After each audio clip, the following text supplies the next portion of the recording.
everybody, welcome back to the second part of our talk about motivation and inspiration.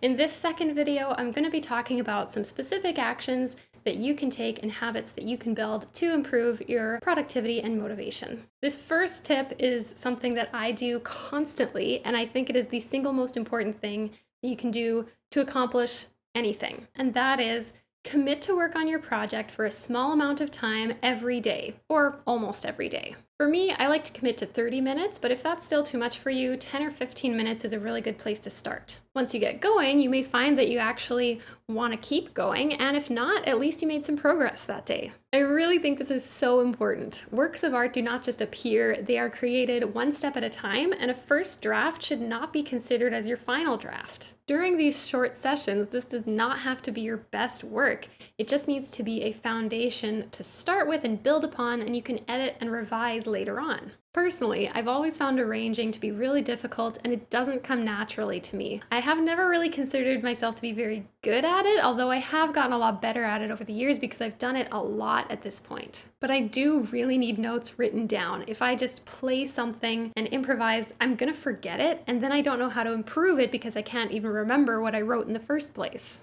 Once I've got a first draft written out, I can start practicing it and revising it as I can hear the whole song as a big picture. Sometimes something that I thought was going to sound good when I put it down on paper doesn't sound very good when I actually play it on the harp, or something that maybe sounded good when it was slow doesn't really hold up when I actually put it into the actual speed of the song. So in order to get those first notes down on the page at all, I commit 30 minutes a day to get one measure, one phrase at a time. Some days I'll get more done than others, but I also know for myself, trying to do arranging for more than an hour really melts my brain. So by spacing the work out like this, I know that it's going to get done over time and I can revise at the harp later. Tip number 2, keep a record of small victories and successes. Our brains like feeling good. When you've experienced a number of failures or setbacks, your brain doesn't really want to get to work because it just remembers working makes it feel bad. So instead, you need to get the reward centers in your brain firing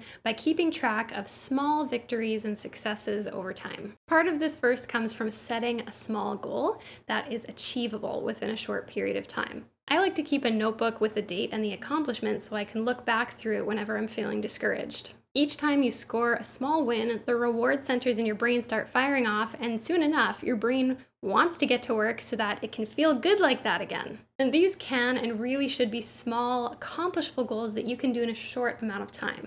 This can be anything, even not related to your work. Could be getting the dishes done for the day, making your bed in the morning, getting a workout in, finishing a step in your project process. For example, you finished the recording or mixing stage of a cover, you got your 10 minutes of work in that you committed to, you learned something new, really anything like that. Small goals will get you to your big goals. I will also say that numerical goals can be really tangible goalposts, but they're not always the best thing to focus on, especially if you're just starting out, for example, and you want to build a social media following. I think that at the beginning, growth can be slow, and so they may not represent some quantitative wins that you should really be taking note of and that you should be really proud of. Tip number 3, break big tasks into small ones. You've probably heard this tip before, but it's still true. If you say, I'm going to make a cover and post it to YouTube, you may not ever get started because that task just seems way too big. That's always like, there's so much to do. When am I ever going to get that done? It seems way too hard and too much work. So instead, break it into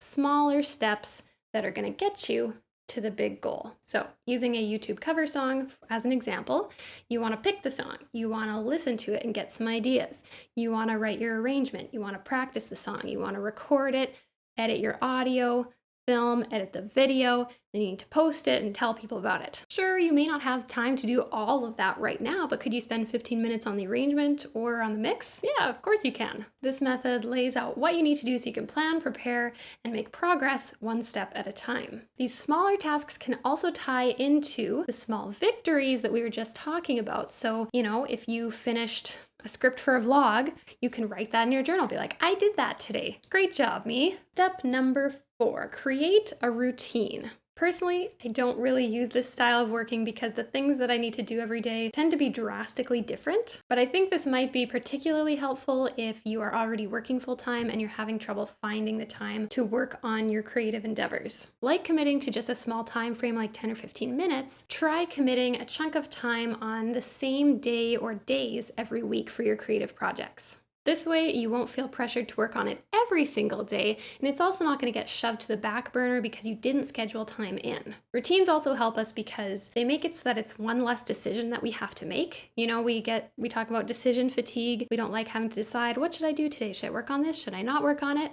If it's something that you always do on that day and that time, it becomes a non-decision. You also want to talk with the people that you live with to make sure that this time and this decision is respected, and you can kind of work together to make sure that you get that time. It's also going to make sure that then the time that you haven't scheduled off for your projects, you are giving the people that you live with the attention that they want. Tip number 5, surround yourself with people who support you. As we talked about in the last video, belief in yourself is so important in this game, but everyone does doubt themselves from time to time, including me. So during those times, in addition to having your notebook of small victories that you can look back on, having people who really believe in you and support you can make a huge difference. For me, that's often my patrons. Knowing that there's a community of people out there who totally believe in what I do, who love the music I make and are excited about it, can really save me from losing confidence. Even if it's just one person that you have, a friend, colleague, family member, having someone who you know is totally in your corner and believes in you and loves your work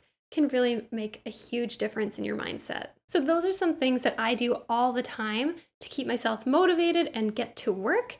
So if there's anything that you think I missed, if you've got some tips to share with us, please let us know in the comment section. I'll be looking forward to hearing from you. I want to say a huge shout out to my patrons and especially my superstar patron, Michael Rittenberry. You guys are the best. I love you. Mwah. See you next time. Bye.